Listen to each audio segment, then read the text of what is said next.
안녕하세요, 안엽수입니다. 오늘은 일본 초등학생들이 사용한다는 책가방 란도셀. 일본에서는 왜 란도셀을 메고 다니게 된 걸까요? 한국에서도 이 란도셀이 잠깐 유행한 적이 있었죠. 정말 잠깐요. 일본에 살아보신 분들은 아시겠지만 란도셀 들어보면은 상당히 묵직합니다. 이게 또 비싸기도 하고 모양이 이뻐서 강남 쪽에서 유행을 했다가 아이들에게는 무겁고 불편한 가방이라 유행은 금방 식었죠. 일본 초등학교에서는 가방이 란도셀로 규격화되어 있습니다. 요즘 간혹 란도셀을 폐지한 학교도 있다고 하는데 대부분이 란도셀을 사용합니다. 이 란도셀 비싸다는 이야기 한 번쯤 들어보셨을 겁니다. 우선 일본 쇼핑몰에서 가격을 먼저 볼까요? 일본 유명 쇼핑몰 라쿠텐이고요. 라쿠텐에서 지금 란도셀을 검색해봤는데 가격이 보통 40만원대에서 90만원대 정도로 형성이 되어 있는 것 같습니다. 여기는 뭐 11만엔 110만원짜리가 있네요. 여기 보시면은 청바지로 유명한 리도 있고요. 필라도 있습니다. 필라뿐만 아니라 나이키, 아디다스, 퓨마, 우리가 아는 브랜드들이 란도셀을 다 출시하고 있습니다. 열어보면은 되게 길어요. 이게 상당히 불편할 것 같은데 말이죠. 그죠? 지금 5만엔짜리는 진짜 가죽처럼 안 보여요. 그죠? 여기 인공 피혁이라고 써있네요. 천연 가죽이 아닙니다. 가짜 가죽인데 5만엔, 50만원. 한번 비싼 걸 볼까요? 여기 100만원짜리가 있네요.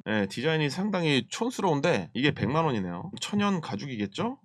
아, 소가죽도 조금 쓰이긴 하나 보네요. 그죠? 근데 대부분 인공으로 보여요. 그죠? 디젤도 있군요. 디젤도 93,000엔. 디젤에서 요즘 밀고 있는 로고죠. 2022년 일본 소비자들이 가장 많이 구입하는 가격대가 6만원에서 7만원대라고 합니다. 60만원짜리 70만원짜리를 초등학생이 메고 다니는 거죠. 보셨다시피 명품 가방도 아닙니다. 휠라, 아디다스 이런 제품들도 50만원 정도 하니까요. 마트에 가면은 우리가 일상에서 보는 그런 브랜드들 있잖아요. 그런 브랜드의 란도셀을 볼 수가 있는데 가격들이 다 비쌉니다. 40~50만원 정도 합니다. 마트나 쇼핑몰 말고 장인들이 직접 수제로 만드는 제품들이 있는데요. 그런 것들은 19만엔부터 시작한다고 합니다. 그러니까 200만원 정도 하는 거죠. 아이들 책가방이 이 정도 가격이면 저소득층의 아이들이라면 분명 부담스러운 가격일 겁니다. 일본 초등학생들은 이렇게 다소 비싸면서도 아이들에게는 무거울 수 있는 이 란도셀을 어째서 다 메고 다니고 있는 것일까? 결론부터 빨리 말씀드리면 학습원, 그러니까 일본의 가쿠슈인이 이 디자인을 채용했기 때문입니다. 메이지 10년, 그러니까 1877년 개교한 학습원 가쿠슈인은 일본 왕족이 다닌 곳으로 현재까지 귀족 학교로도 유명합니다. 애초에 일본 귀족 자녀들의 교육을 목적으로 개교한 교육기관이었는데요. 일본이 2차 세계대전 패망 이후에 미국에 의해서 일본 귀족 지위가 사라지면서 학습원에는 평민 입학도 허가가 됩니다. 귀족 출신 잘 사는 친구들은 통학할 때 마차를 이용해서 학교를 다녔다고 하는데요. 집에서 학교가 가깝다면 하인이 옆에서 짐을 들고 통학을 했다고 합니다. 평민 출신들은 보자기에 싸서 학용품을 스스로 들고 통학했다고 하는데요. 그러면서 귀족 출신과 평민 차이가 두드러지면서 학교 내에서도 차별이 생깁니다. 이후에 학습원은 모두가 평등해야 하며 마차와 하인이 교육 장소에 들어오는 것은 좋지 않다고 판단하여 학용품은 학생들이 직접 손으로 들고 와야 된다는 교칙을 만들게 됩니다. 이때 중학교 3학년 이하의 학생들에게 공통의 통학 가방을 제시하게 됩니다. 그것은 당시에 일본 군대에서 사용했던 키노우라는 배낭이었는데요. 등으로 매는 배낭 형태로 양손을 자유롭게 사용할 수가 있고 용량도 컸기 때문에 학생들에게 편한 가방이었습니다. 이렇게 학습원 개교로부터 8년이 지나고 배낭을 메고 통학하는 것이 보통이 되었습니다. 일본 사람들은 이것을 란도셀이라고 부르기 시작했죠. 란도셀의 어원은 네덜란드의 란셀입니다. 그렇다면 지금의 네모나고 볼록한 형태의 란도셀은 어떻게 만들어진 걸까요? 그 계기는 바로 메이지 20년 이후 다이쇼 일왕이 학습원 초등과에 입학하면서 당시 총리 대신이었던 이토 히로부미가 특별 주문하여 선물한 가방이 계기가 되었습니다. 그때 선물한 가방과 동형의 가방이 일본 학습원 가쿠슈인에 전시가 되어 있습니다. 가방 사이드에 붓을 수납하고 뚜껑이 열리는 구조는 100년이 지난 지금과 디자인은 비슷합니다. 학습원에서 이런 형태의 란도셀이 사용되면서 학습원형 란도셀이라는 입소문이 타기 시작했고 전국으로 점차 보급되기 시작합니다. 1950년 6월 25일 한국전쟁을 발판 삼아 일본의 경제는 고도 성장을 이루게 됩니다. 쇼와 30년대, 그러니까 1955년부터 1964년인데요. 일본 경제 고도 성장기에 일반 가정에서도 고급 가죽으로 만들어진 학습원 형태의 란도셀을 구입할 수 있게 됩니다. 그렇게 점점 초등학교에서 란도셀을 채용하면서 가죽 염색 기술이 점점 좋아지고 화려한 색상의 란도셀이 등장하기 시작합니다. 특히 남자아이는 검정색, 여자아이는 빨간색 란도셀이 인기였습니다. 이후에 다른 초등학교에서도 같은 디자인을 채용하면서 초등학생 가방은 란도셀이라는 문화가 점점 정착하게 됩니다. 이후 학교에서 방제 훈련이 이루어지면서 점차 란도셀을 활용한 훈련도 시작됩니다. 지진이 일어나면 머리에 쿠션으로 란도셀을 들어서 사용하기도 하고요. 뒤로 넘어졌을 때 아이들의 머리가 다치지 않는다며 이 란도셀을 홍보하기도 했습니다. 지금은 무거운 란도셀로 인해서 아이들에게 부담이라는 이야기가 많이 나오고 있는데요. 이 란도셀을 폐지하자는 이야기도 점점 힘을 얻고 있는 상황입니다. 요즘 일본 초등학교에서는 타블렛 수업이 늘어서 타블렛과 책을 함께 넣어서 란도셀을 들고 다닌다고 하는데요. 그러면 무게가 정말 상당하다고 합니다. 심지어 아이들이 얼마나 불편했으면 한 초등학생이 란도셀을 끌고 다니게끔 발명한 제품이 양산되어서 지금 현재 많이 팔리고 있다고 합니다. 산보셀이라고 부르던데 이럴 거면 그냥 가벼운 가방을 들고 다녔으면 어떨까요?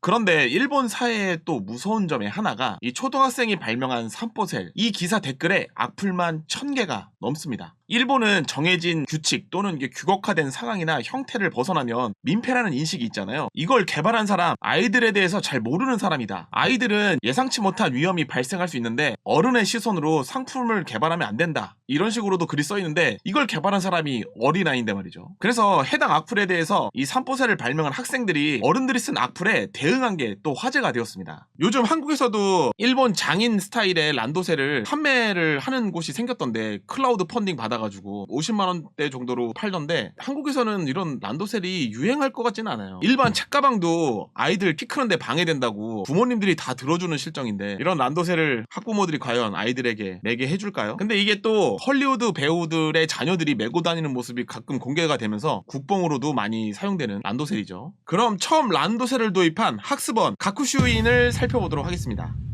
가쿠슈인 초등과 그 란도셀이 전시되어 있는 곳은 여기 초등학교가 아니라 대학으로 알고 있습니다. 얘도 한번 볼까요? 귀족 초등학교라고 하는데 학교 바로 맞은편에 영빈관이 있네요. 일본 영빈관이. 네.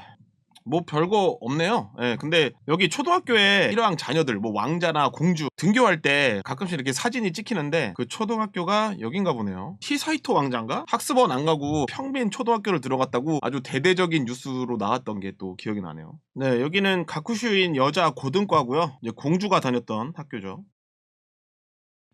이게 다 떨어져 있구나. 네, 여기군요. 이 가쿠슈인이 다 있네요. 뭐 유아원, 초등과, 여자 중등과, 일반 중등과, 고등과, 여자 고등과, 여자 대학, 일반 대학. 야, 란도셀이 있는 대학교로 한번 가볼까요? 가쿠슈인 대학교입니다. 뭐 아무래도 역사가 있으니까 명문이겠죠? 지금 여기가 어디쯤에 있는 거야, 도쿄? 신주쿠랑 이케부쿠로 사이에 있군요. 이렇게 생겼군요. 저희가 이전에 살펴본 부르마 있잖아요. 그 부르마도 서브컬처계에서 성인들의 한 패티시 장르로 발전되면서 사라진 계기가 되었잖아요. 란도셀 같은 경우도 서브컬처계에서 남성 아이들이나 여성 아이들, 어린 아이들을 상대로 한 그런 패티시 장르가 있는데 그런 장르에서 반드시 사용되는 게 이 란도셀이죠. 일본에서는 옛날에는 진짜 거리낌 없이 쇼타콘이냐 뭐 로리콘이냐 이런 이야기들이 정말 많이 쓰였는데 최근에는 확실히 좀 경각심이 높아지면서 이런 이야기들은 많이 안 하는 것 같긴 합니다. 하지만 그럼에도 일본의 한 성인 장르에서는 이 란도셀이 사용되고 있는 실정이죠. 하지만 부르마처럼 폐지는 되지 않고 현재까지 많은 학교에서 사용되고 있는 란도셀입니다. 네, 오늘 내용은 여기까지입니다. 그럼 다음 영상에서 뵙겠습니다. 감사합니다.